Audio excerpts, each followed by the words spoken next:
kang mapagpasalamat na puso. In everything, give thanks. Ano-ano nga ba ang marapat nating ipagpasalamat sa ating buhay at trabaho? Una, be thankful for each brand new day. Ipinagpasalamat mo na ba sa Diyos ang panibagong araw na ibinigay niya sa iyo? Kahit pa marami kang kailangang tapusin ngayon at medyo nabitin ka sa iyong pahinga, magpasalamat ka pa rin. Ang bawat bagong araw ay may kakambal na bagong simula at pagkakataon. Ang mga pagkakamali mo kahapon, ang mga nakaligtaan mong gawin noong nakaraan, pwede mong itama at tapusin ngayon. Tip number 2, be thankful for family and friends who are true to you. Ipagpasalamat mo ang mga taong tapat sa iyo kahit paminsan ang kanilang katapatan ay nangangahulugang hindi mo masyadong gusto ang kanilang sasabihin sa iyo, ngunit para naman ito sa ikabubuti mo. You are blessed if you have people in your life who are courageous enough to tell you the truth, even if it hurts. Ito ang mga taong hindi ka palaging papalakpakan, kundi paaalalahanan ka kung kinakailangan. Tip number 3, be thankful for problems and challenges that make you stronger. Madalas ang una nating reaksyon sa problema ay, bakit naman Lord? Pakiramdam natin ay hindi tayo deserving na magdaan sa mga hamon at pagsubok sa buhay dahil ang tingin natin ay mabait naman tayo ikumpara sa ibang tao. Pero ang problema ay dumarating hindi naman dahil sa kakulangan ng kabutihan ng isang tao. Many times, problems are blessings in disguise that bring opportunities for us to experience God in a fresh and powerful way. Ang sabi ng isang awitin, tawanan mo daw ang iyong problema. Mas maganda kung ipagpapasalamat natin sa Diyos ang problema natin at kung paano niya tayo tutulungang mapagtagumpayan ito. Marami kang pwedeng ipagpasalamat sa iyong buhay at trabaho. Simulan mo sa pamamagitan ng pagpapasalamat para sa araw na ito, mga taong nagmamahal at nagmamalasakit sa iyo. At ipagpasalamat mo rin maging ang mga pagsubok na hinaharap mo. Ang sabi sa Psalm 136 verse 1, give thanks to the Lord for He is good, His love endures forever. Para sa Pro Tips, ako si Maloy Malibiran sa Lumbides. Be a blessing in the workplace today. 1116 DXAS, your community radio. Kasama sa araw-araw, kakwentuhan, kaagapay, kaibigan, kabarangay, ito ang radyo mo. 1116 DXAS, your community radio. 1116 DXAS, your community radio.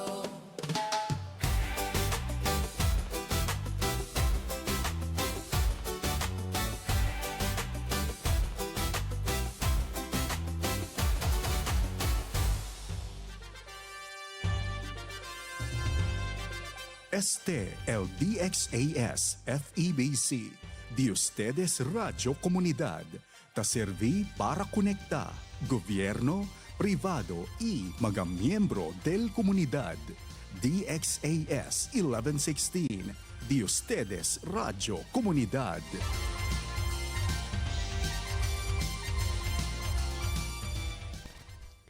Ang oras sa buong Pilipinas, 5 minuto makalipas ang alas 7 ng umaga. Alamin ang mga kaganapan at mga pinag-uusapan sa Zambasulta. Makibalita at makibahagi sa pagbabago at pag-unlad. Oras na, Zambasulta!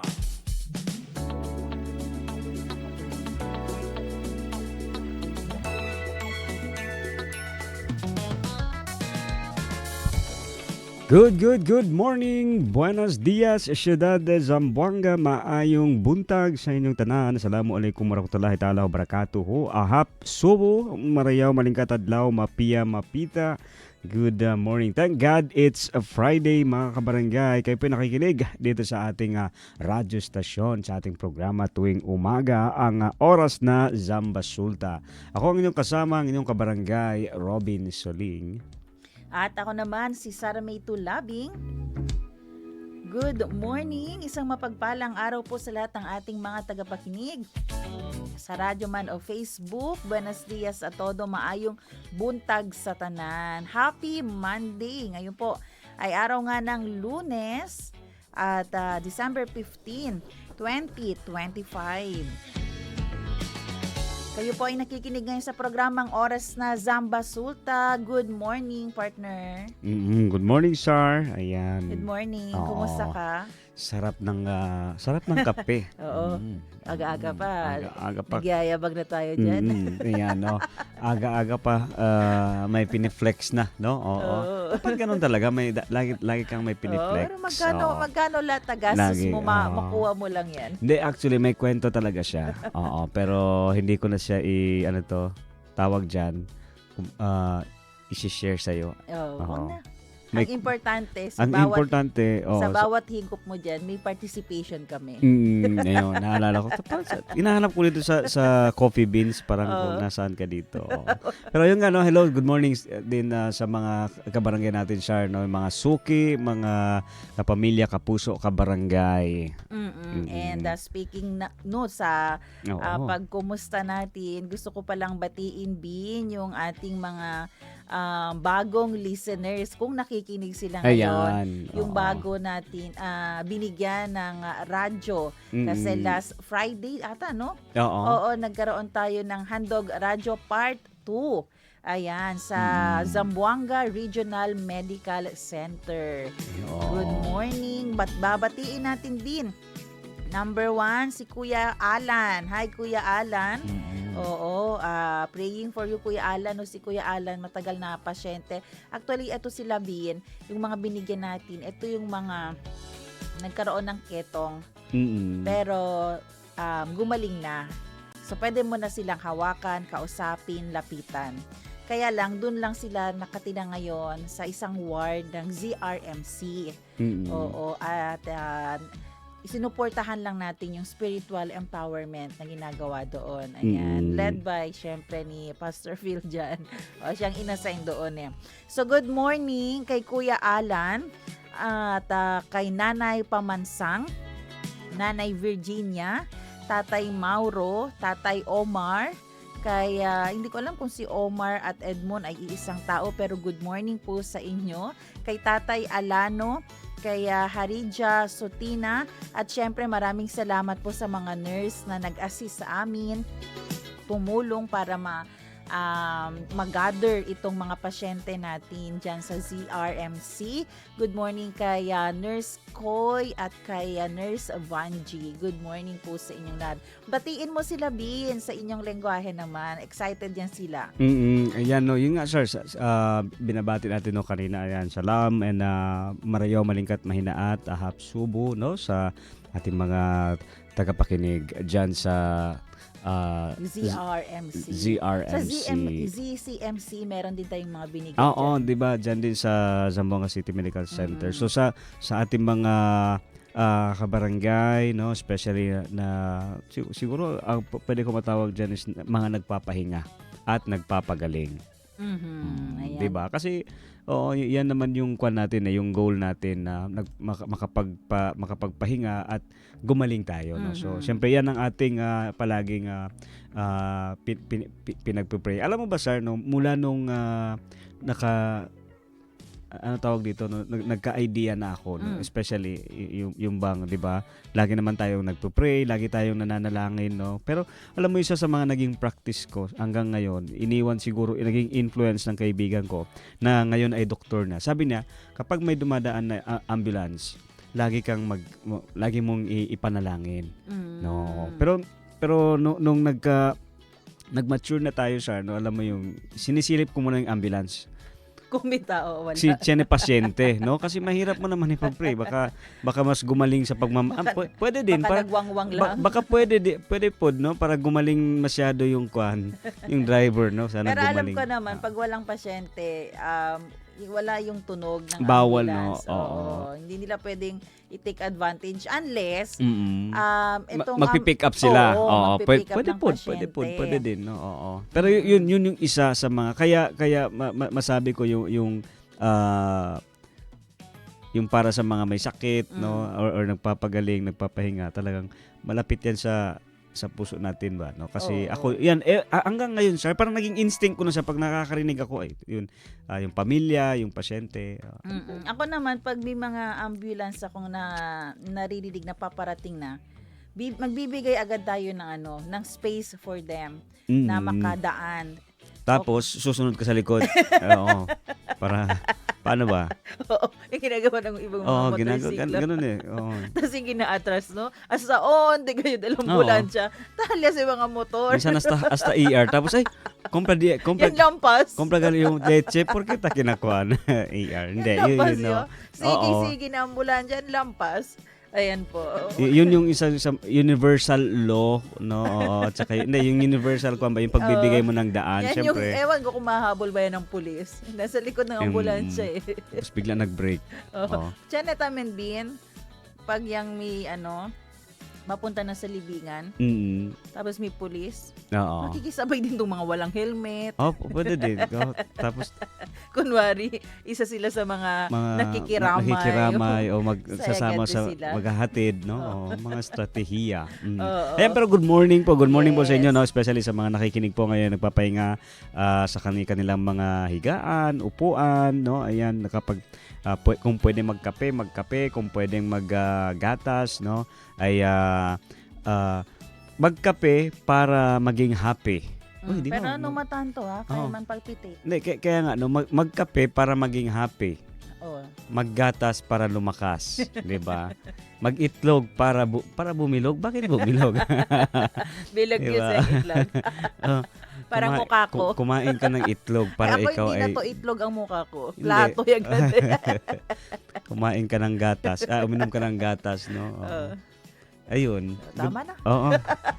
Okay lang po kayo dyan. No? Ayan, kung kaya niyong mag-smile. Oo. Kahit may sakit po tayo, smile pa rin tayo, di ba? Ako nga nung Friday may sakit. Oo, absent diba? ka ba nung Friday? Oo, nakasick leave ako nung Friday. Hindi na kita lumabas ka. Oo, gumaling na ako doon. Nakapag-rest ako. Inuhuli lang kita. Gumaling ako doon. Wala, kasama tayo Thursday, di ba? Oo, nakita nga kita nung Friday. Thursday. Gumaling ka na nun. Gumaling na ako. Hapon na, gumaling na. Nakapag-take na ako ng every 4 hours na yung paracetamol. Gamot, oo. Kasi uminom ako 1 a.m. So, pagdating ng mga 12 noon, magaling na kasi 4. Magaling na ako that time. Expire na yung sick leave time. Pero naka-file pa rin whole day. Ayan, good morning. Christmas countdown nga muna tayo. 9 days. 9 days na lang, 16 hours, 45 minutes ay Pasko na po. Next week na yan. Ngayon pala ay sweldo pala ngayon. Ay good morning sa ating mga HR dyan. Kakalimutan. Tsaka yung 13th month, patuloy po yung panawagan ng Department of Labor na huwag kakalimutan na ibigay ang 13th month ng inyong mga empleyado before December 24. If ever po lumampas at hindi kayo nabigyan or maraming dahilan, kasi kahit 1 month ka lang nag-work, pwede kang makatanggap ng 13th month. Iko-compute naman nila yan according sa number of days na ikaw ay present. At kung hindi nila binigay, i-contact nyo po kami dito sa DXAS kasi meron po tayong direct contact sa DOLE. Kaibigan po natin yan. Mismo si Attorney Ray Banson. Hello po, Attorney Ray. Good morning po sa inyo.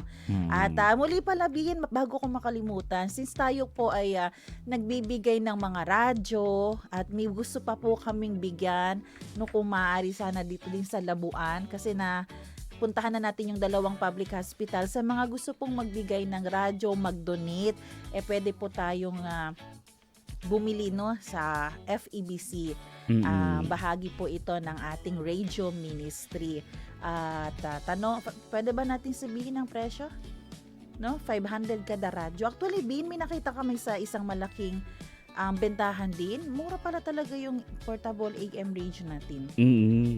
Sa iba almost 800. Oo. So dito po, dahil tayo ay nasa ministry, 500 lang po siya. At kung gusto nyo pong mag-donate para marami pong mga pasyente ang makarinig ng ating ministry dito, pwede po kayong magpadala sa atin. Sabihin niyo lamang po para saan ang donation at ilang pong radyo ang gusto nyong mapagbigyan. Oras natin, ako 7:16 ng umaga, batiin na nga natin yung mga nagbo-birthday.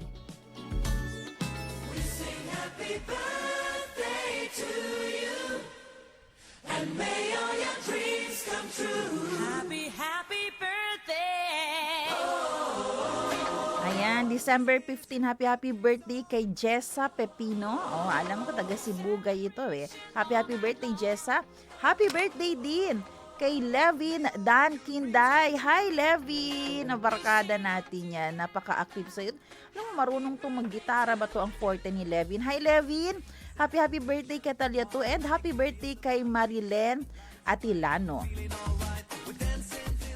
Ayan, syempre happy birthday no kay Auntie Angelina Saloso. Happy birthday kay Yasha Sri at happy birthday kay Nurfitra Nami Akmad. Ayan, good morning sa mga Nami family dyan sa Tawi-Tawi.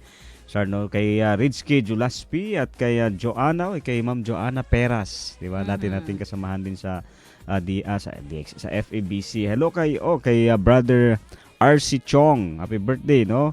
Brad RC. Ayan kay Uncle Clarence Concepcion, happy birthday at kay Atiola Fahad, happy birthday. Ayan, speaking of Chong din good morning po kay Sir Ray Chong. Ayan, actually nag-chat siya kay Pastor Phil dyan. Hi po Sir Ray Chong, good morning po. And belated happy birthday pala sa member namin sa FBC, si Kuya Leo Apolinario, and advance happy birthday kay Ate Evangeline ata Maneha ang kanyang first name. Ayan, happy birthday po sa inyong lahat. God bless you.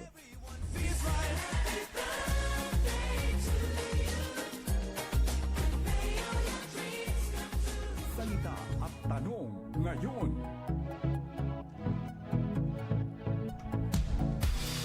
Para sa ating salita ngayong umaga, wisdom and truth. Sa wisdom and trust. Wisdom and trust. Oo, sa Pilipino, karunungan at tiwala. Yes. Sa Chabacano, sabiduria y konfiansa. Sa Bisaya, kaalam ug pagsalig. Sa Ilonggo, kaalam ug pagsalig pod. Ayan no, pangandol iban ingat. Tanong po natin, kanino nyo po kinukuha ang inyong karunungan at pagtitiwala? Ang ating verse po for today ay sa Proverbs chapter 3 verses 5 to 6. Trust in the Lord with all your heart and do not lean on your own understanding. In all your ways acknowledge Him and He will make straight your paths. Magandang Balita Biblia version, mga kawikaan, kabanata 3, talatang 5 hanggang 6. Kay Yahweh ka magtiwala, buong puso at lubusan, at huwag kang mananangan sa sariling karunungan.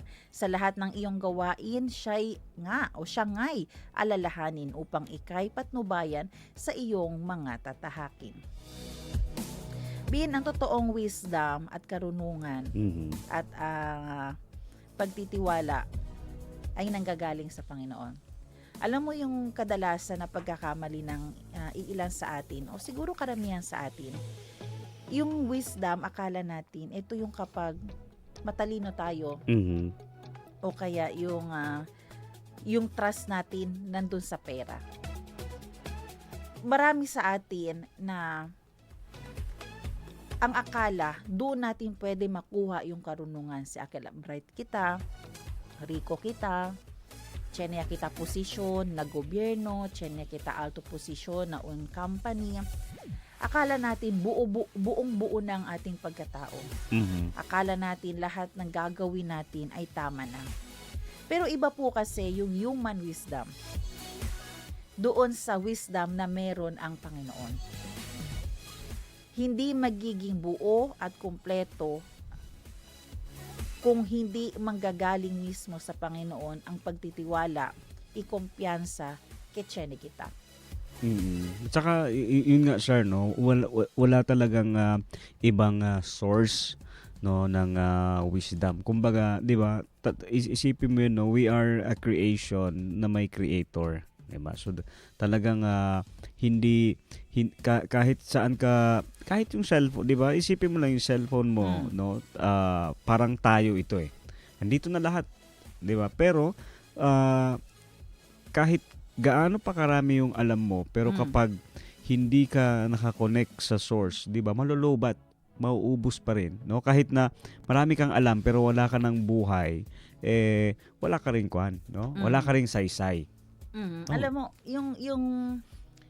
yung kailangan din natin maintindihan, hindi lahat ng ating iniisip ay pwedeng maging tama. Sabi nga dito, human understanding is always subject to error. Kasi limit lang tayo eh. Limitaw lang kita.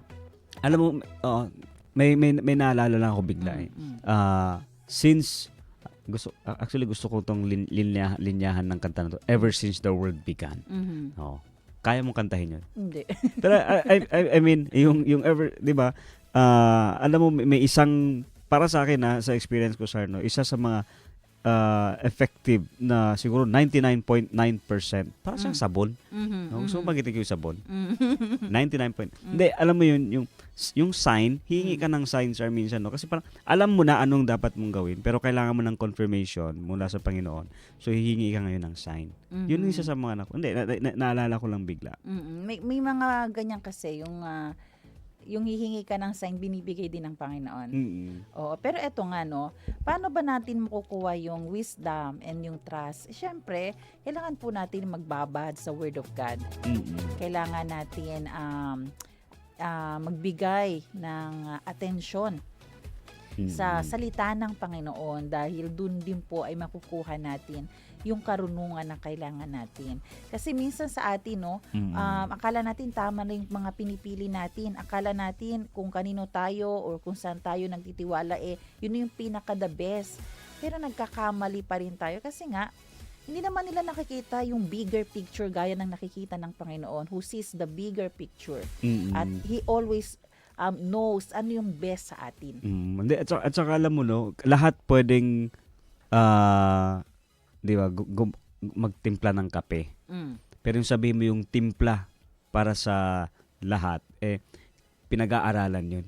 Di ba? Kumbaga sa pagkain, sa paborito mong pansit, recipe, lahat pwede, di ba, kahit ako, kahit hindi ako marunong magluto, pwede akong maghain ng pansit.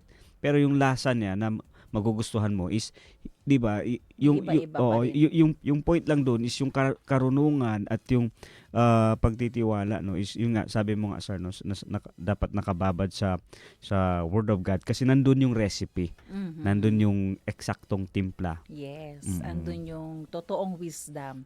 Doon hindi ka magkakamali. Kaya po ang ating challenge sa ating mga tagapakinig ngayong araw na ito, as we make any major decision,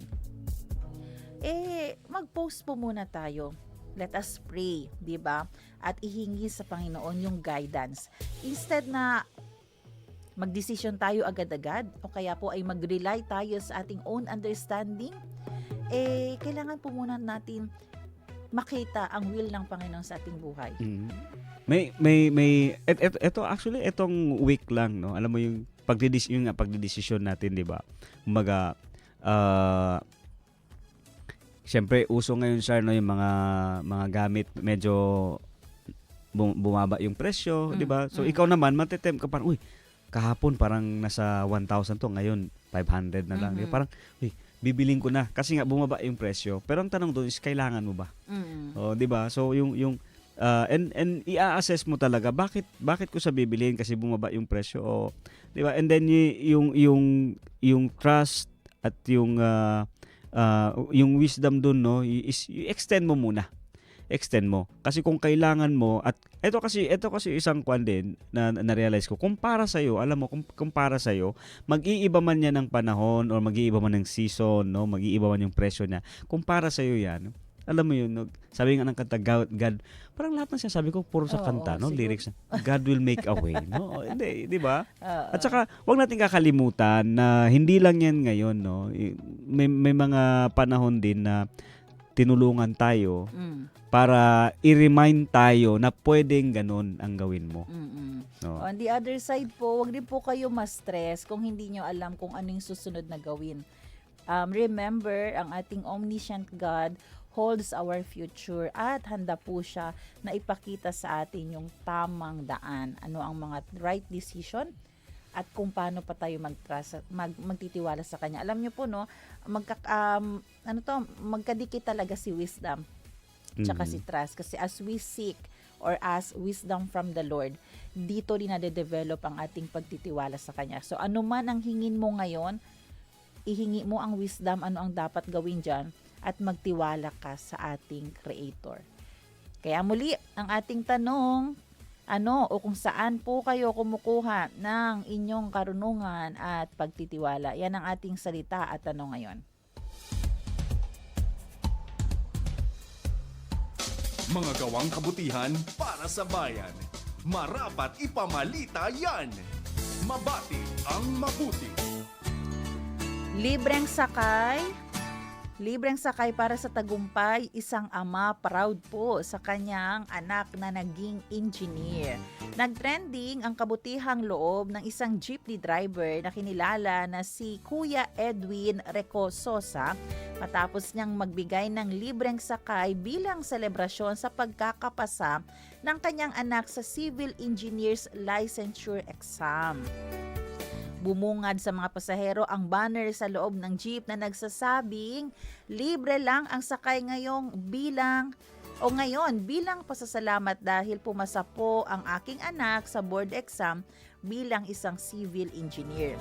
Todo smile at good vibes si Tatay Edwin habang bumabati ang mga pasahero at kahit pilitin siyang bayaran, hindi siya pumayag. Anya, matagal na raw niyang pangakong gagawin ito kapag naging engineer na ang kanyang anak.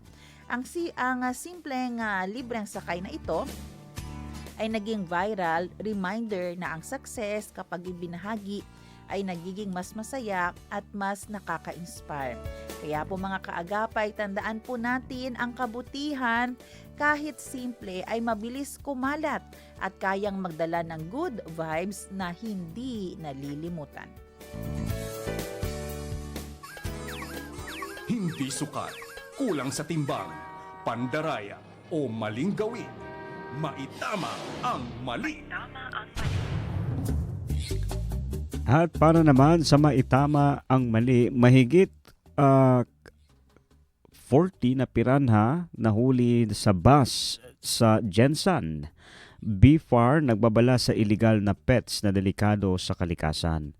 Nahuli ng Bureau of Fisheries and Aquatic Resources Soxargen o BFAR 12 ang 43 buhay na piranha mula sa isang bagahe sa bus terminal sa General Santos City.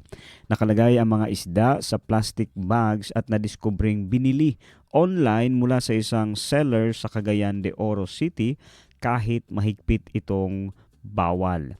Isang 16 years old ang nahuling kukuha sana ng 10 piranha na binili niya sa 2,000 pesos. Dahil menor de edad, hindi siya maaaring ikulong. Pero ipinaliwanag sa kanya at sa kanyang mga magulang na ang piranha ay highly invasive at kayang magdulot ng malaking damage sa ating mga ilog at lawa kapag nakatakas. Sa ilalim ng Republic Act 10654, ang sinumang magpapapasok o magbebenta ng ganitong species ay maaaring pagmultahin ng hanggang 5 million pesos. Naikipag-coordinate na ang BFAR 12 sa BFAR 10 para mahanap ang seller habang ang mga nahuling piranha ay dinala na sa BFAR Central Office para sa pagsusuri. Kaagapay, bawal at delikado ang pag-aalaga ng piranha at iba pang invasive pets. Hindi ito cool o unique, bagkus maaari itong magdulot ng malaking pinsala sa kalikasan at may kaakibat na mabigat or mabibigat na parusa. Think twice, sumunod sa batas, protektahan ang ating kalikasan. Zambasulta Balita. Oras natin mga kaibigan, alas 7:30 ng umaga. At para po sa ating balita, ito kahapon na hanggang kagabi, medyo malungkot tayo para dito sa siyudad ng Zamboanga. Alam mo, nagsunod-sunod talaga yung mga shooting incidents dito sa ating city. At kagabi nga, naunang may nangyari na shooting insidente po ng pamamaril dito sa may Barangay Santa Maria. Pero sa kasulukuyang, nagpapagaling na po sa ospital ang biktima na isang staff sergeant ng Philippine Air Force. At kung saan po siya ay naging biktima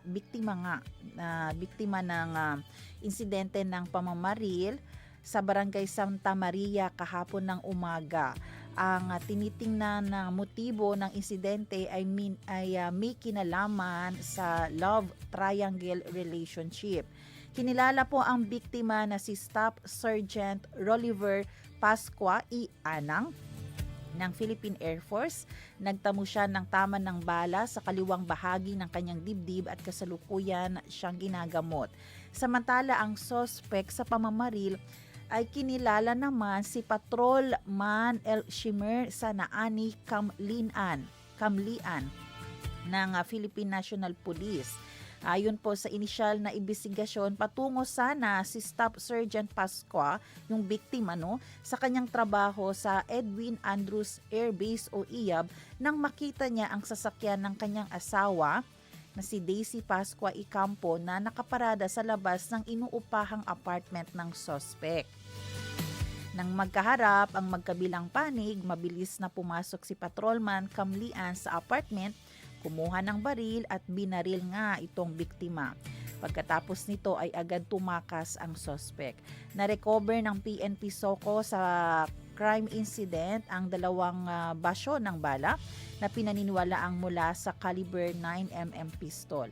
Agad na nagsagawa ng manhunt operation ang mga otoridad laban sa suspect. Zambasulta Balita.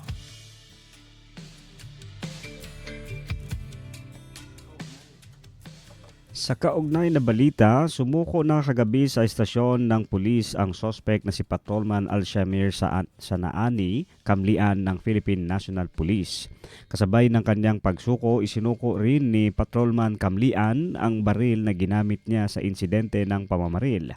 Matatandaang si Kamlian ang nakita ng biktima na isang miyembro ng Philippine Air Force na kasama ang asawa nito sa isang apartment sa Santa Maria. Ang problema sa maling relasyon o love triangle ang patuloy na tinitingnang motibo sa insidente. Samantala, nagbigay ng pahayag si Alcalde Kaimer Adan Olaso sa kanyang Facebook page o sa kanyang Facebook. Muli niyang tiniyak na nananatiling ligtas ang lungsod ng Zamboanga sa kabila ng sunod-sunod na insidente ng pamamaril sa syudad. Giit niya ang pinakahuling kaso ay may kinalaman lamang sa love triangle, kaya payo rin nito na huwag makipagrelasyon sa isang tao na may kasintahan o asawa na. Zambasulta Balita. Naglabas naman ng pahayag ang Police Regional Office 9 o PRO9 sa naganap na insidente ng pamamaril sa Barangay Santa Maria kahapon ng umaga na nagresulta nga sa pagkasugat ng isang tauhan ng Philippine Air Force. Ayon sa kanilang opisyal na pahayag, ang suspect ay kanilang in-identify din na ang suspect ay isang pulis nga. Mariing kinondena ng PRO9 ang karahasang ito at nagpapatupad na sila ng masusing investigasyon. Hindi umano kukonsintihin ng Philippine National Police ang anumang uri ng misconduct o kriminal na pag-uugali na gagawin ng sinuman sa kanilang mga miyembro. Kung mapapatunayan na nagkamali, titiyakin ng PNP ang pagsasampa ng kaukulang kasong kriminal at administratibo alinsunod sa umiiral na mga batas, alituntunin at due process. Zambasulta Balita. Ayan. Alam mo, Bino, may nag-comment dito sa sa balitang ito kapon. Sabi niya pa, eto rin yung hindi natin masabi kung bakit nangaliwa yung babae. Kasi possible daw nga na baka, eto no, assumption po natin ito kasi hindi pa naman natin na dig deeper. Bakit nga ba nagkaroon siya ng ibang karelasyon? So may nagsabi baka hindi na maayos hindi na maayos ang relationship niya sa kanyang partner doon sa Philippine Air Force, o kaya yung may mga anggulo na may sinasabi din na baka alam mo na yung may mga ibang abuse. Pero naisip din natin, ito po na assumption natin kasi ito yung mga typical na problema, hindi lang siya pwedeng mangyari sa mga nasa otoridad. Kaya sa mga simpleng o ordinaryong mga mamamayan, nagiging issue na po natin yung tungkol sa ating marriage. Ganong pa man, laging magiging mali po kasi kapag nasa loob pa tayo ng marriage and then hahanap po tayo ng iba nating gugustuhin. Kasi nag-oath po tayo sa Panginoon. May mga legal process tayong pwedeng sundin kung gusto na natin maghiwalay. Although, 'di ba, sabi ng Word of God, I hate divorce. Ayaw ng Panginoon na naghihiwalay ang mag-asawa dahil siya ang nag-unite nito, lalo na kung pinag-pray nyo po ang inyong marriage. Pero kung talaga naman nasa abusive relationship na kayo, hindi na masaya, kailangan nyo pa po yung patunayan sa korte kung may mga crisis na sa inyong relationship. Pero yun nga, kailangan natin manatili na, alam mo yon, faithful. Hindi na siguro doon sa, kailangan maging faithful sa husband o lalo na sa Panginoon. Diba? Whether we like it or not. Kasi yun nga, laging magiging mali yung angle na naghanap tayo ng iba dahil may reason ka bakit ayaw mo na doon sa partner mo. Alam mo kasi hindi solusyon ang panakip butas. Ang term diyan sa pag sa yung panakip butas kasi temporary. Ang right term kasi diyan is aayusin mo. So ibig sabihin kasi pag aayusin mo, hindi 'di ba, hindi ka naglagay ng iba. Kasi pag panakip butas minsan kasi lagyan mo ng scotch tape, 'di ba, yung wall pero pag sinabi mong inayos mo, 'di ba, yung sira na yun is ni-repair mo siya with the same material. So ibig sabihin kapag yun nga sa relationship, yung sinasabi nga natin, hindi talaga solusyon na maghahanap ka pa ng iba. Oo. Now, the idea kasi may problema, hindi na solve, tapos nagdagdag ka pa ng another problem. Yun yung alam mo kasi especially nga sa panahon din natin ngayon, 'di ba? Madali or mabilis nang magpalabas, no? Marami ng outlet. 'Di ba? Ngayon kung higa-higa ka lang, parang pag online shopping lang 'yan, no? Yung emotion natin marami nang pwedeng labasan para ma-entertain, yun nga, para mapagtakpan, para ma-comfort ng panandalian. But the reality, no, masosolve lang talaga yung problema kapag haharapin mo siya. At alam mo, kung maraming panakip butas, mas marami ring paraan para ma-solve yan. Yun nga, di ba? I think, no, ako kasi hindi ko talaga siya naiisip o hindi ko binibigyan ng pansin, especially yung vowsy, di ba, yung mga ganon, di ba, o pupunta ka ng barangay. Alam mo, yung the point is, no, sa mga nakikinig po sa atin, kung may problema tayo, yung punto kasi dyan, hindi mo patutunayan na tama ka.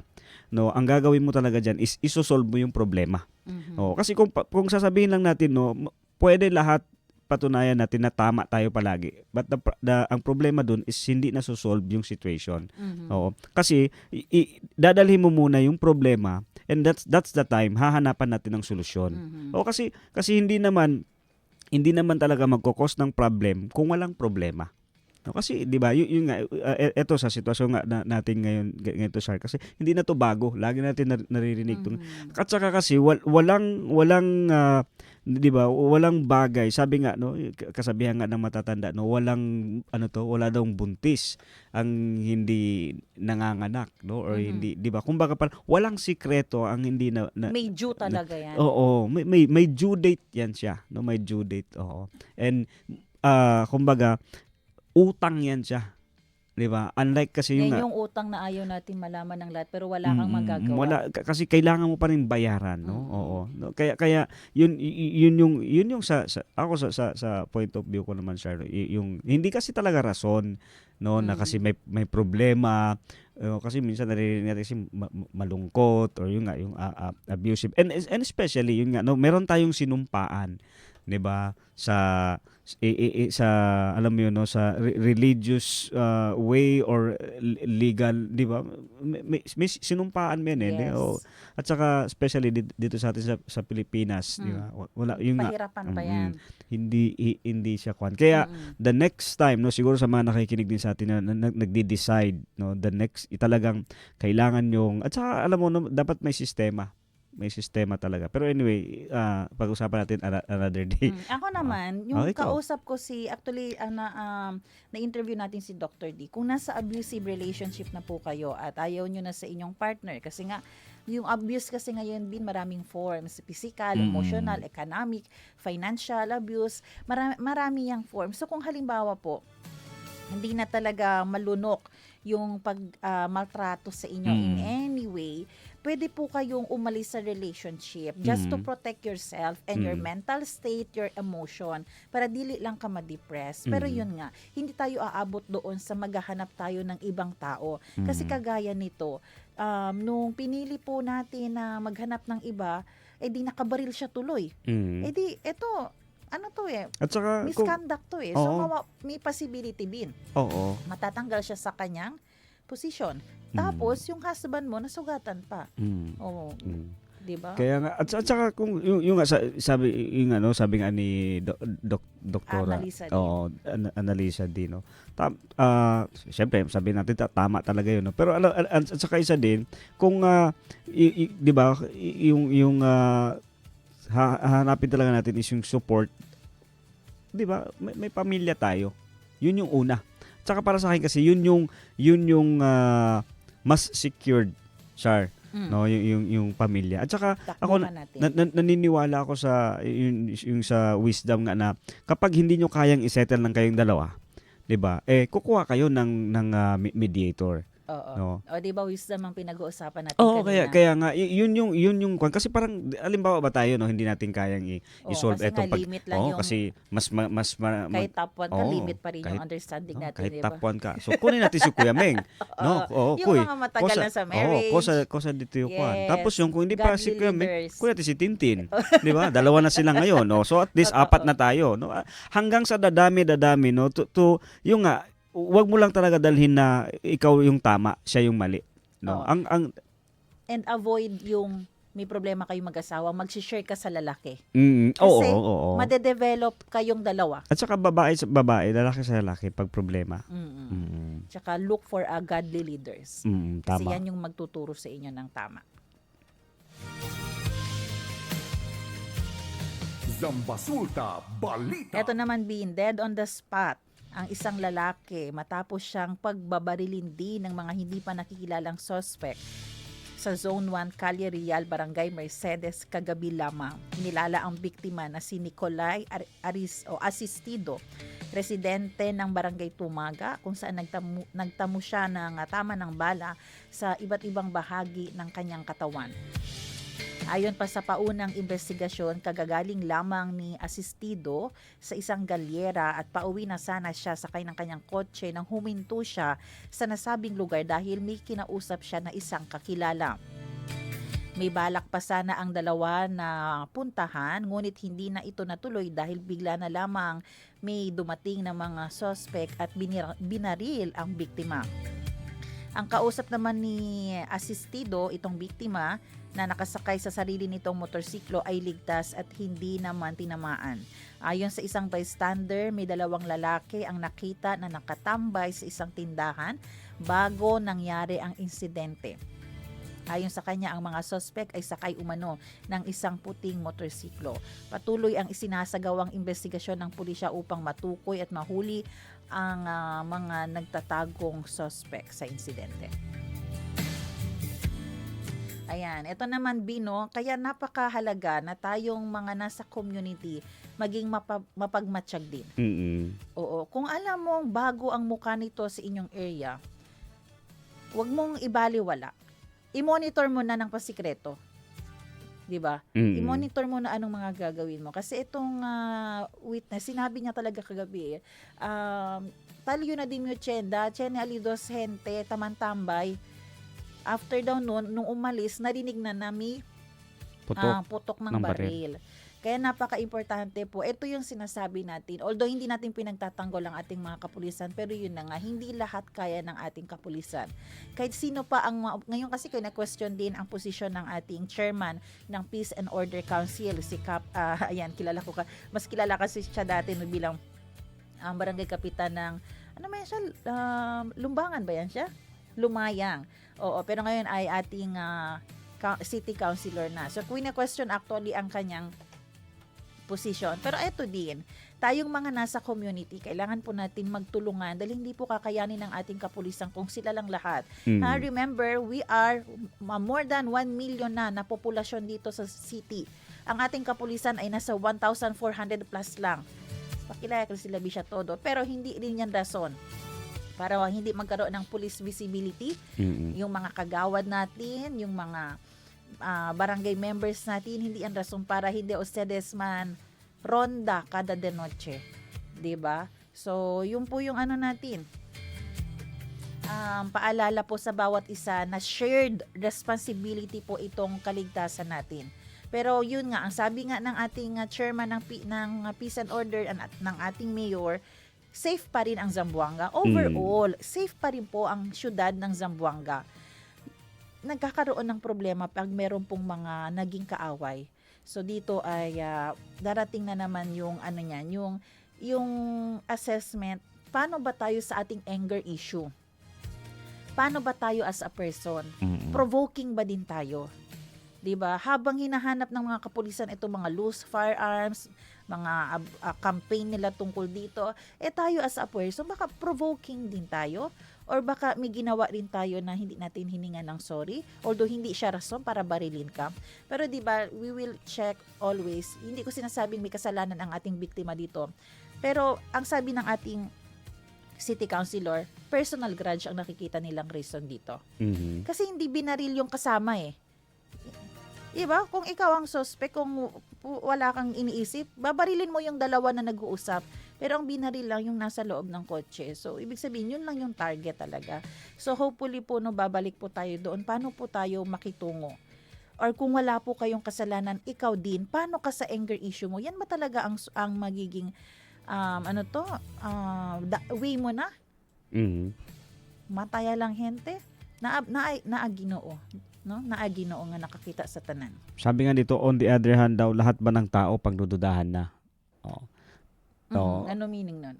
Hindi, yung doon nga sa community, no, especially kapag may, 'di ba, kapag may mga bagong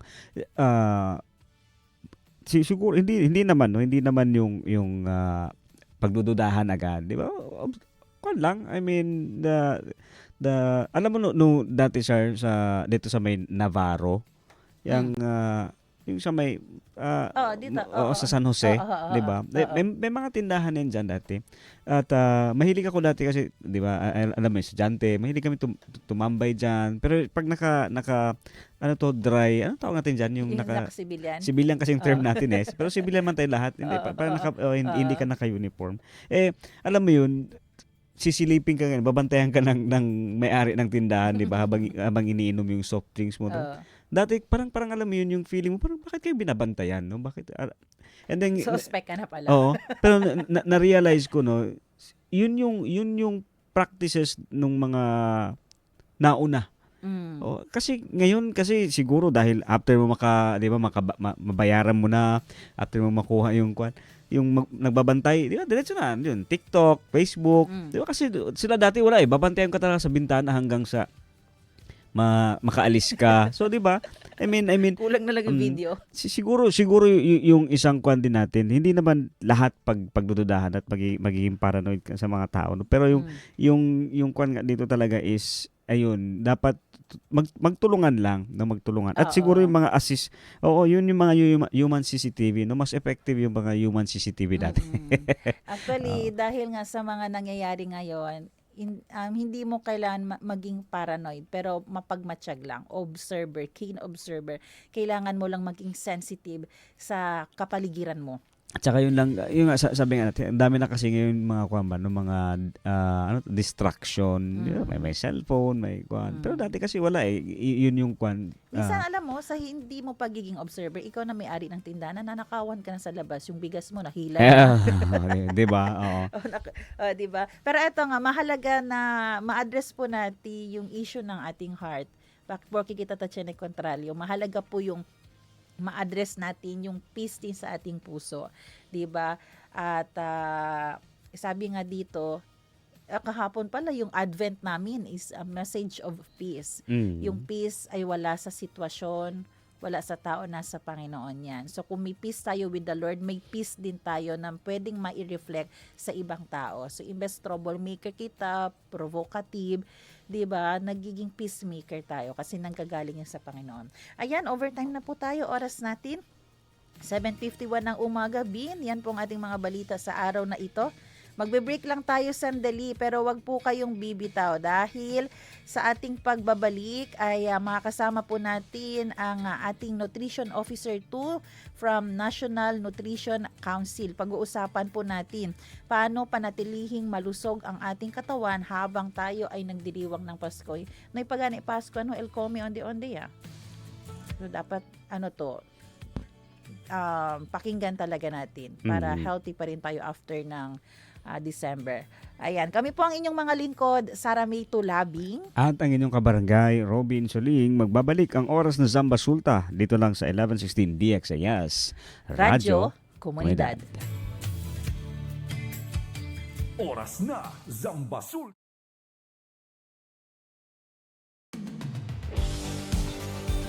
Pakinggan ang mga kwento ng nagbagong buhay sa pamamagitan ng mensahe ng pag-asang mula kay Hesukristo.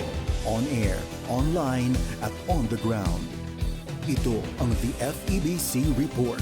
Kasama si Luis Miguel Castillo, President ng FEBC Philippines. From fear to faith, parang ganito ang tema ng buhay ni April Ortiz nang makilala niya si Lord. Nakaranas siya ng emotional crisis mula sa isang hindi inaasahang aksidente. After the car accident, it was a traumatic event for me. I didn't sleep too well. I want to get off the cab. And then that taxi driver was listening to your station, sir. And I praise God because that word of that radio station, your radio station said, fear comes from the enemy. That fear is not from God. Up 987 DYFR FM ang station na napakinggan ni April sa Cebu City.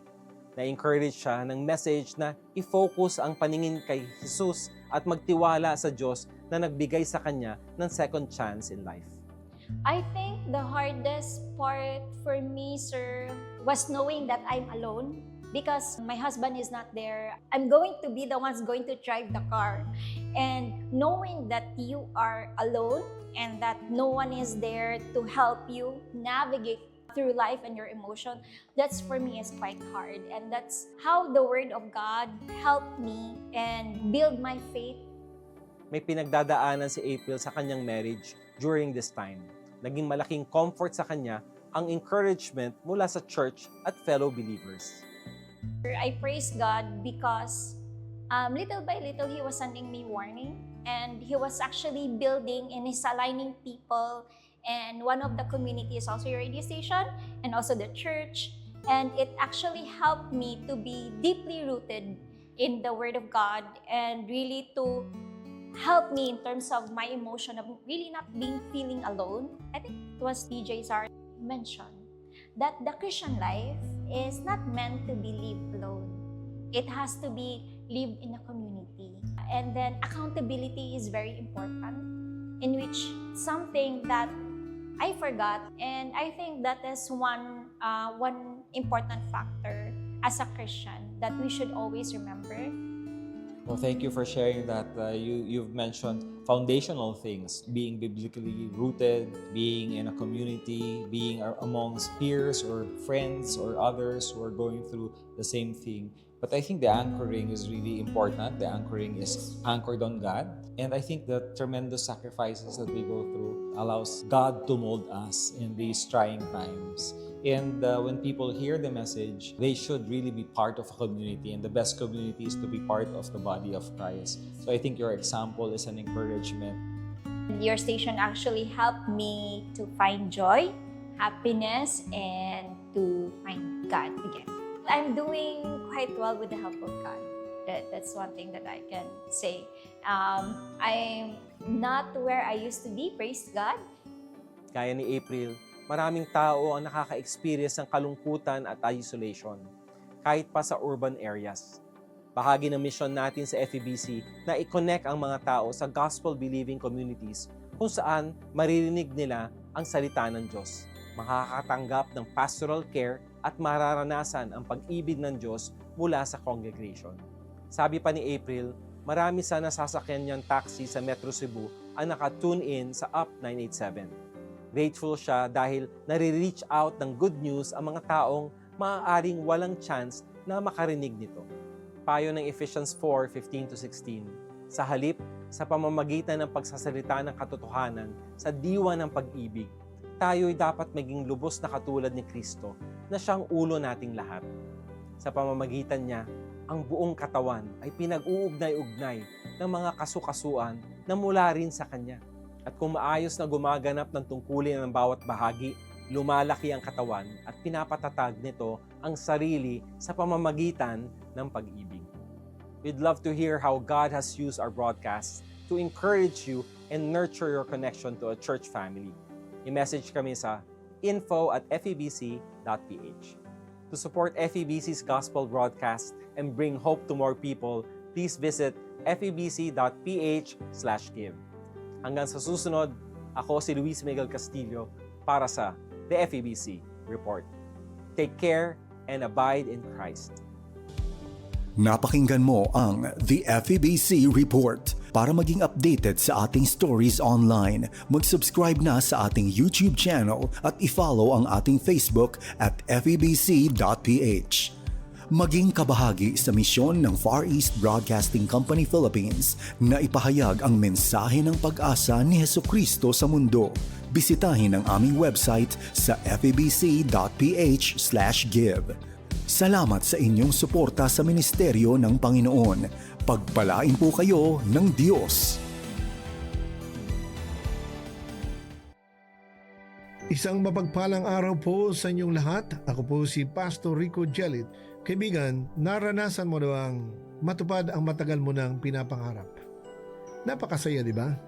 Isang kasiyahan na wala kang mapaglagyan o hindi pwedeng manahimik na lamang.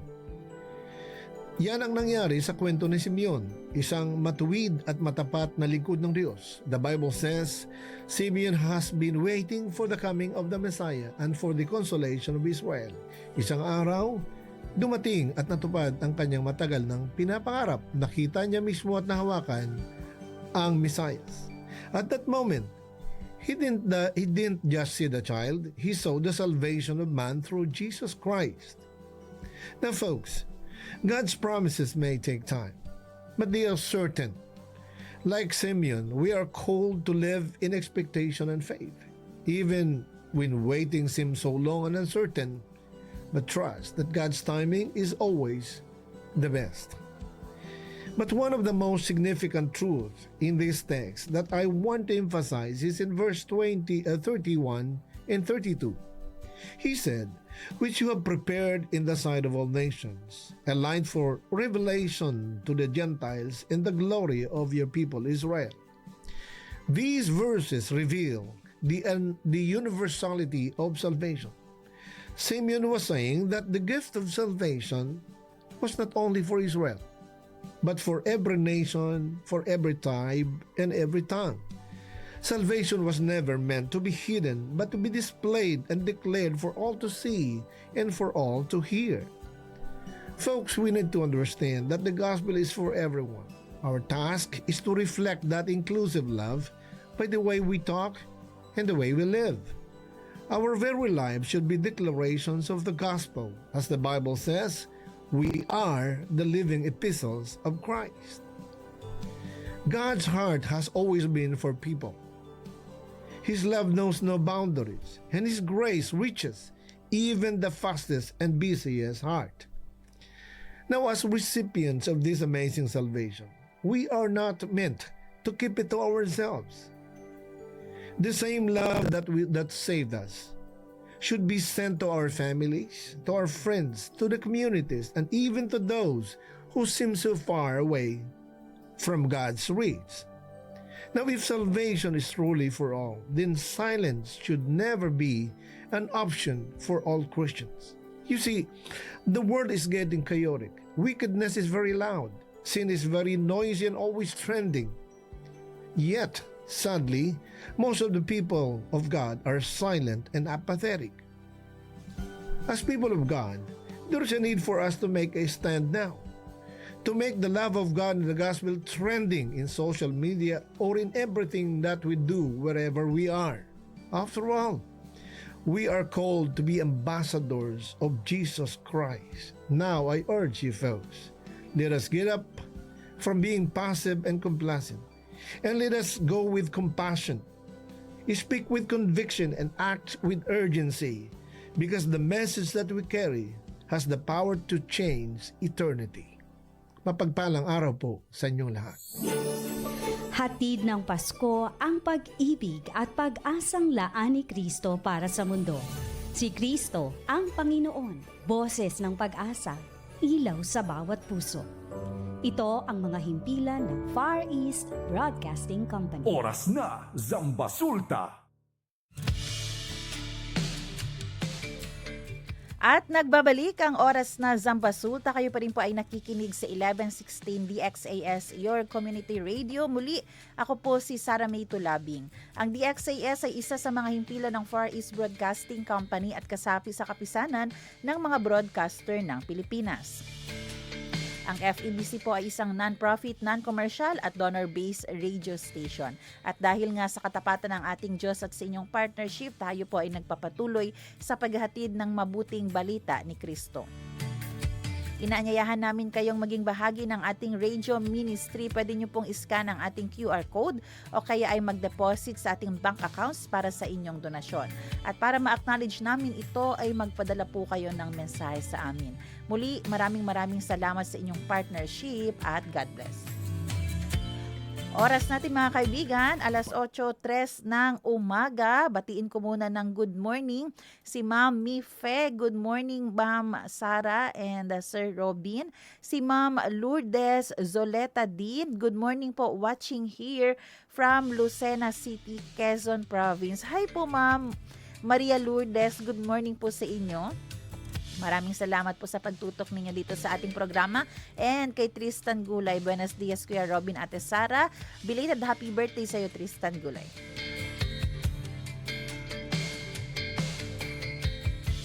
Pag-usapan natin. Ngayong umaga, nako, exciting po ang magiging topic natin dahil ito ay para po sa ating kalusugan. Lalong-lalo na ngayong buwan ng Disyembre.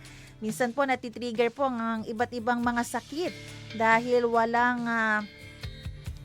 control tayo minsan sa ating pagkain dahil nga sa iba't ibang invitation, sa iba't ibang mga party na meron dahil nga ngayon ay Christmas season. Narito po, pag-uusapan po natin itong paano nga ba pananatilihing malusog ang ating katawan habang tayo ay masayang nagdiriwang ng Pasko. Makakasama po natin ang Registered Nutrition Dietetics, tama po ba yun, ng Nutrition Officer 2 ng NNEC, Ma'am Rowins Zorilla. Ma'am, good morning. Hello po, good morning po sa lahat at sa ating mga listeners and viewers po. Magandang umaga po sa ating lahat. Tama po ba yung R&D ko, ma'am? Yes po, Registered Nutritionist Dietitian. Yun, Nutritionist Dietitians. Ayan, Ma'am Rowens, no, maganda po yung topic natin ngayon. Pero siguro po yung unang tanong ko po, bakit po ba kailangan naging mindful ng ating mga listeners pagdating po sa kanilang pagkain? Yes, thank you so much po no sa first question niyo po ma'am, no, bakit po ba mindful eating? So mindful eating po ibig sabihin po ay pagiging aware kung ano po ba yung kinakain natin at kung gaano po ba karami yung kinakain natin. So lalo na po ngayong Pasko, no? Alam naman po natin marami pong handa, marami pong invitations. So it reminds us to eat slowly. So enjoy every bite, and of course, we have to choose a variety of foods and tumigil na po tayong kumain kapag busog na po tayo, no? So, hindi po siya tungkol sa pagda-diet, kundi po sa pag-enjoy ng pagkain nang hindi po sumusobra. So, yun po yung mindful eating po na tinatawag po natin. So etong month of December, malaki rin po pala ang role ng National Nutrition Council to remind our public na maging mindful nga sa kanilang kinakain. Especially po ang inyong advocacy ay tungkol nga sa ating health conditions. Yes po. Through our advocacy, so through this interview po no sa ating radio station with the DXES, so napapaabot po natin yung mensahe na nais po nating iparating po sa ating mga kababayan na this Christmas, sana po dahan-dahan lang po, lalo na po doon sa may mga existing na po na health conditions like meron po bang mga hypertension or mga cardiovascular diseases. So dapat po be mindful po sa ating mga kinakain po, dahan-dahan lamang po. Pwede po siguro pakonti-konti lang po yung kinakain po. Nang hindi naman po natin pinagbabawal po talaga pinagbabawal na totally na hindi na po talaga tayo kakain po, no? Importante po ay tama lamang po yung kinakain natin, hindi po sobra. And we choose the right food to eat, no? More on vegetables, less po sa ating mga meats, lalo na po doon sa may mga sakit nga po, no? May cardiovascular diseases, and yung mga matataas po yung cholesterol. So, we have to make sure po na yung nasa handa po natin mismo, hindi lamang po yung kinakain natin doon sa handaan, yung mismong hinahanda po natin sa bahay po natin ay healthy. Meron po ba tayong sinusunod na mga parang healthy food diet this Christmas season? Parang alam ko po meron kayong tinatawag na hindi siya 10 commandments, no? Pero 10 kumain mens. Kumain mens. Oo, yes, paano po ba actually, ito? marami po, marami po tayong tools na ginagamit to promote health and nutrition. So, one of those is the 10 Commandments developed by the National Nutrition Council. So, ito po ay, sabi nyo nga po no, 10 commandments, sa atin po 10 commandments na kailangan po nating sundin. Okay. So, ito pong 10 commandments po natin ay napakasimpleng Filipino guide lang po.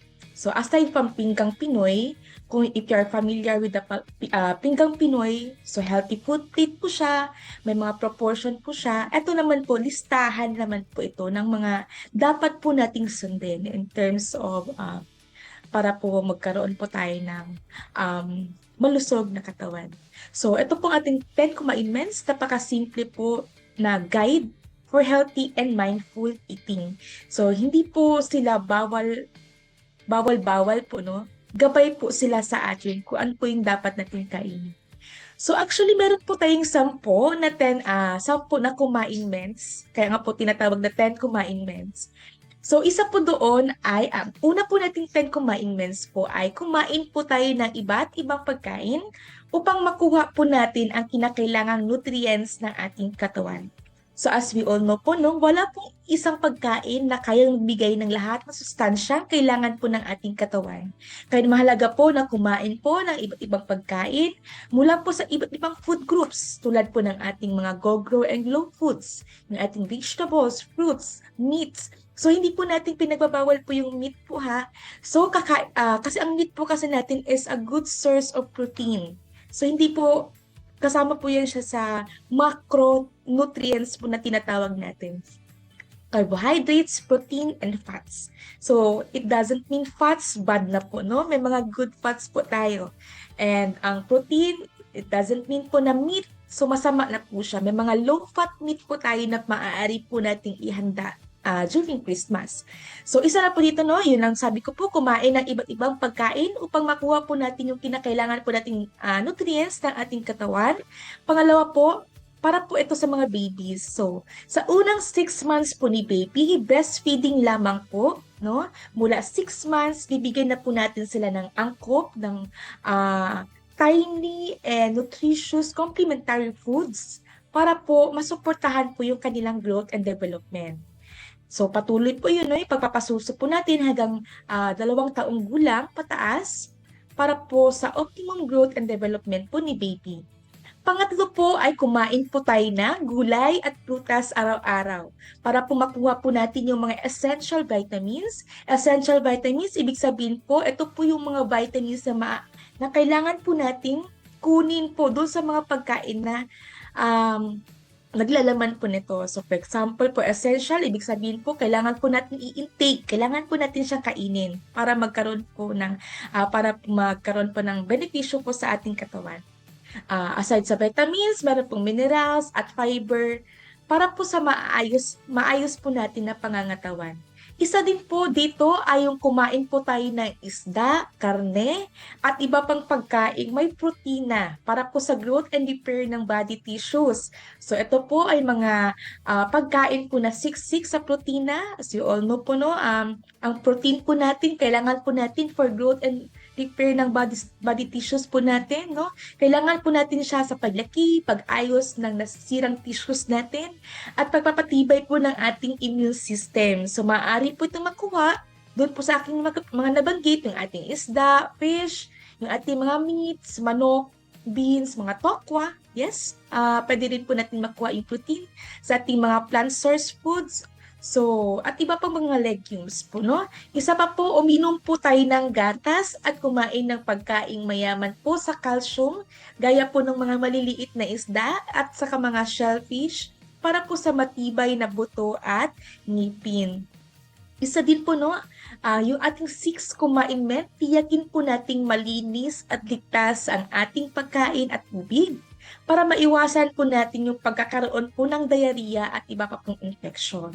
So hindi po sapat na puro healthy eating lamang po tayo, no? Tiyakin din po natin, we have to ensure po na malinis po yung paligiran natin. Okay? Meron po tayong maayos na CR, meron po tayong maayos po na trash can, okay? Para maiwasan po natin yung pagkakasakit. So, isa po, no, 7 kumain po natin ay gumamit po tayo ng iodized salt para maiwasan po natin ang iodine deficiency disorder. So, yung iodine po ay mahalaga sa maayos na paggana ng ating thyroid gland at sa normal na paglaki at pag-unlad ng ating utak, no? Lalo na po sa ating mga bata. So, importante po yung iodine sa mental development, cognitive development po ng ating mga bata. Kaya nga po, no, sabi nga po nila, ang ating iodized salt, yung pinaka-cheapest source of iodine. Kasi nga po nagawa po natin ito dahil po sa mga problema po, no, na nakita po natin sa mga service po natin na tumaas na po pala yung ating prevalence of iodine deficiency disorder. So isa po ito sa mga programa ng ating gobyerno para po mapuksa or para ma-solve po natin yung problema natin sa IDD. Yung 8 kumain po natin, no, hinay-hinay lamang po tayo sa maaalat at mamantika at matatamis na pagkain para makaiwas po sa mga non-communicable diseases. Lalo na po ngayong Pasko, no, kung saan-saan po tayo na-invite po ng mga parties, Christmas parties. So alam ko naman po, sobrang ang daming lechon, ang daming mga fatty foods po, no, matatamis, may mga cakes, kung may cakes, meron pang mga salad. So, dahan-dahan lamang po, no? Hindi po natin kayo pinagbabawalan. Ang sinasabi lang po natin ay be mindful po doon sa ating pinipili na pagkain kakainin. So, we have to make sure po na hindi po tayo sumusobra sa limit natin. Lalo na po doon sa mga taong meron na pong comorbidities. So, di naman po natin gusto po, no, na during Christmas, during the party, na nagkakasayahan po tayo, ay may isa po sa atin na inatake dahil nasobrahan po sa pag-inom ng alak. Isa din po yan, pag-inom ng alak at pagkain po ng mga fatty foods. So, sa may mga diabetic patients naman po, no, sobrang pagkain po ng mga matatamis. So, pwede po tayong tumikim, pero wag po tayong sobrang kumain po ng mga ganong pagkain. Yung ating kumain man po ay panatilihin po natin yung tamang timbang po natin sa pamagitan po ng ating proper diet at moderate physical activity. So, yan po, tandem po talaga yan always yung proper diet natin and moderate physical activity. So, kumain po tayo ng tama, no? At mag-exercise po tayo. Kahit simple walking lamang po, no? Around 10 to 15 minutes a day. Nakakatulong na po iyon para po mag-circulate ang maayos ang ating dugo sa katawan. No? Para din po mapanatili po natin yung good health at maiwasan po natin ang pagkakaroon ng overweight and obesity. So, alam naman po natin, no? Yung tamang timbang po ay nakakatulong upang maiwasan po natin yung maraming sakit tulad po ng diabetes, yung ating hypertension. So, hindi po ito tungkol sa pagda-diet po, kundi sa balancing pagkain po ng mga pagkain na nasa handaan po. Okay? So, ang last po natin na kumainment po ay ang magiging aktibo, iwasan ang alak at huwag manigarilyo. I think na-mention ko na po siya kanina, yung alak. So, may handaan, of course po nagkakasiyahan po tayo at talaga pong meron pong alak, beer sa ating hapagkainan.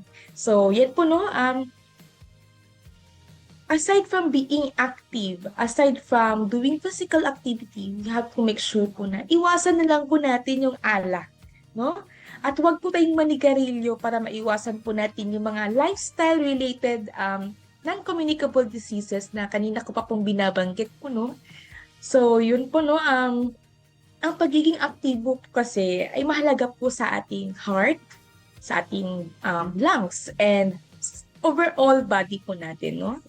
Ang sobrang pag-inom po ng alak at paninigarilyo po ay nakasira po ng ating katawan. So, yung sigarilyo po natin, yung cigarettes po natin ay nagko-contain po ng maraming chemicals na maaari pong magbunot ng cancer or sakit sa puso. Lalo na po yung ating ibang mga non-communicable diseases. So, yun lamang po no, tamang galaw at tamang lifestyle po yung susi natin para po sa mas mahaba at mas malusog na buhay.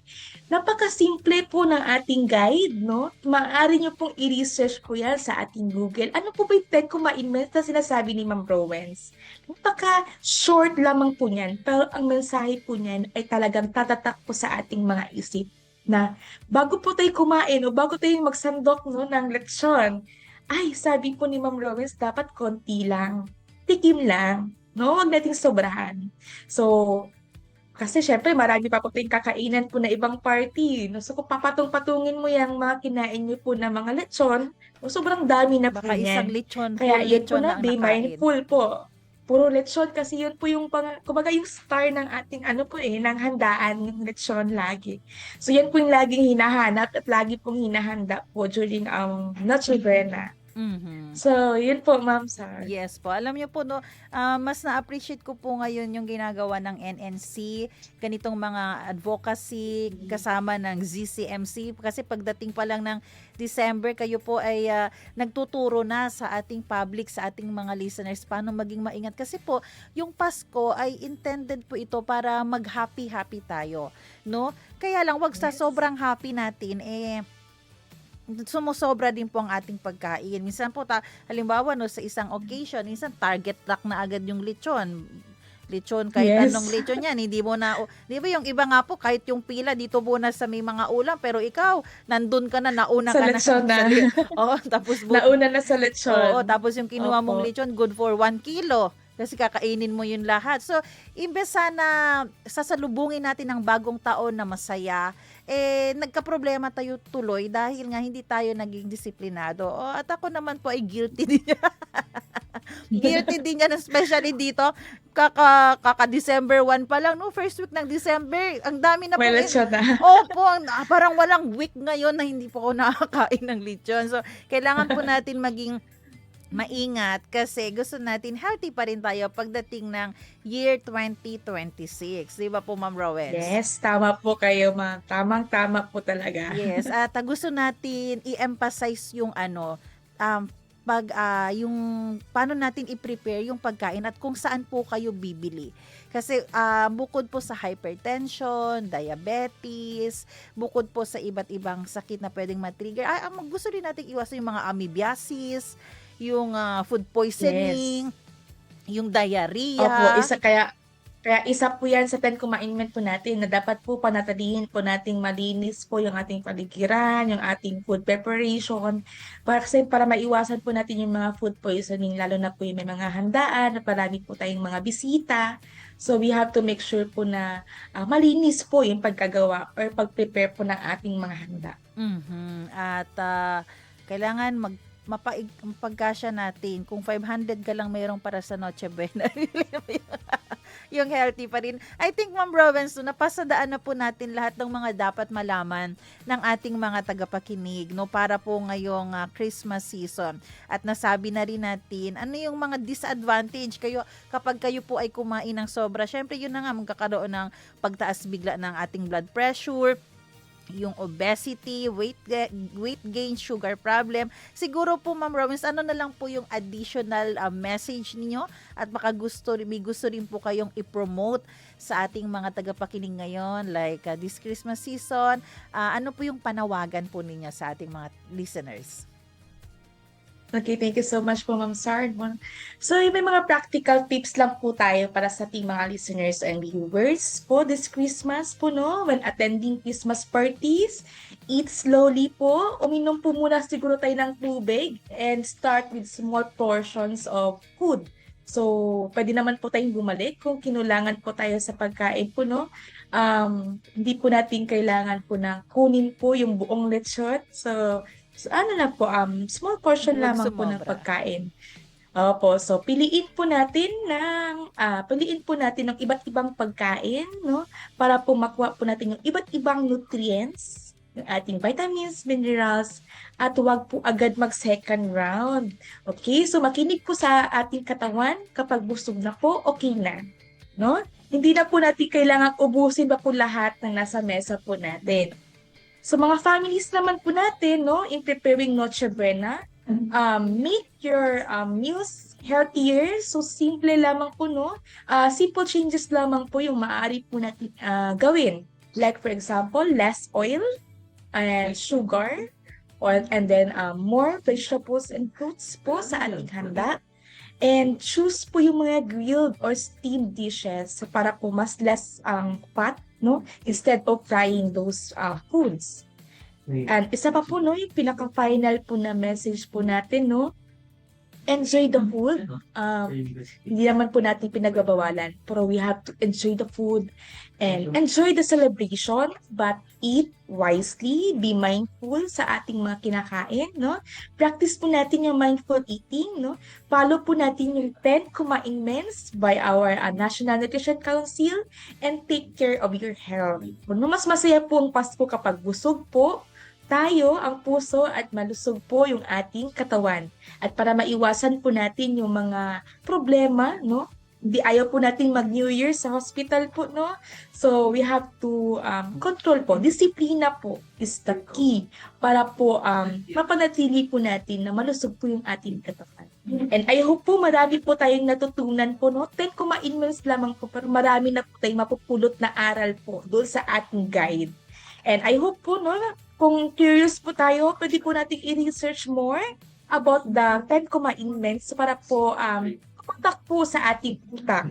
And pwede po natin i-share din sa ating pamilya, sa ating friends, colleagues, kung ano po yung mga natutunan po natin. Yun lamang po at maraming salamat po sa pakikinig. Magandang umaga po. Ayan, alam niyo, Ma'am Rowens, gusto ko yung sinabi niyo na makinig tayo sa ating katawan. Alam niyo po, kahit isa lang ang ating bibig, wala nang bibig sa ibang parte ng katawan, pero na maririnig niyo po talaga pag sinabi ng inyong tiyan, busog na ako, wag mo nang sobrain pa. Tama na. Opo. Meron Tama din, na. magsasabi ang ating utak, nahihilo na ako, umiinit na ang bato ko, maririnig nyo po, mararamdaman nyo po yan, kaya sana po ay makinig tayo sa ating katawan dahil nagsasabi yan kung kailangan nyo na pong... May isa pa po pala kung additional, Ma'am Sar. Sure po. So, meron po kasi talaga hindi sumusunod talaga, no? Mga matitigas po yung ulo, no? Hindi po talaga, bahala na. Ganyan, parang ganon yung ano nila, bahala na. So we have to search po ano po ba yung mga signs ng stroke. Uso po yan during Christmas kasi stroke. Kasi nga po dahil po sa mga ganon, sa mga pagkain po ng sobrang karne. So we have to know ano po ba yung mga first signs of stroke. Para po, yun nga po yung nabanggit niyo po kanina, namumula na, di na makagalaw, nangingiwi na yung jaw. So I think po, no, Check mo yung fast method na po, ma'am, no? We have to seek immediate care.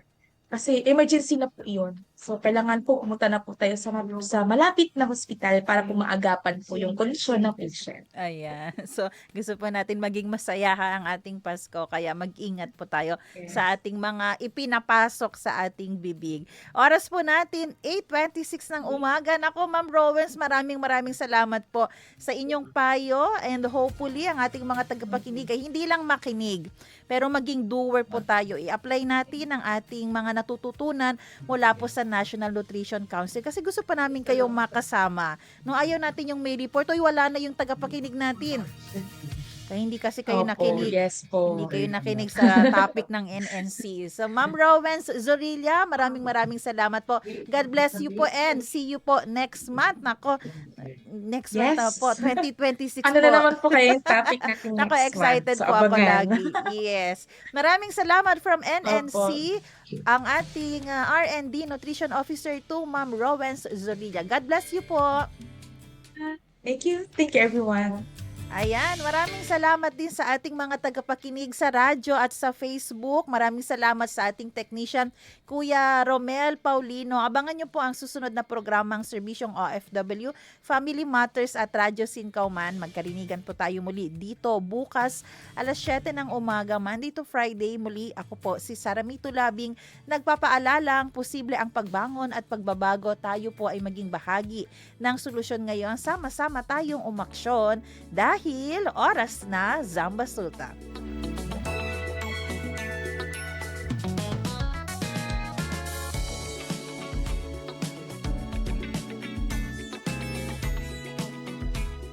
Oras na Zambasulta. Inyong napakinggan ang programang Oras na Zambasulta. Para sa mga komento, mensahe o suhestyon, tumawag o mag-text sa 0916-296-6625 o sa 0998-844-1410.